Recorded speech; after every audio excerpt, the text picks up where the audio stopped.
আপনারা আরাম খাইতে খাইতে আপনার দালালি করতে করতে আপনারা কিন্তু ওই সরকারের কোনটা ন্যায় অর্ডার কোনটা অন্যায় অর্ডার এটা এখন বুঝেন না। কেন হ্যারাম নাই আপনাদের জিজ্ঞাসা করতে পারেন না?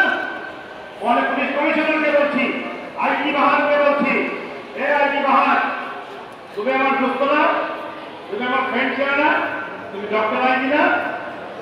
হ্যাঁ, ওই সুরের বাচ্চাদের কথা শুনা তুমি পুলিশকে ব্যবহার করতে চাও না।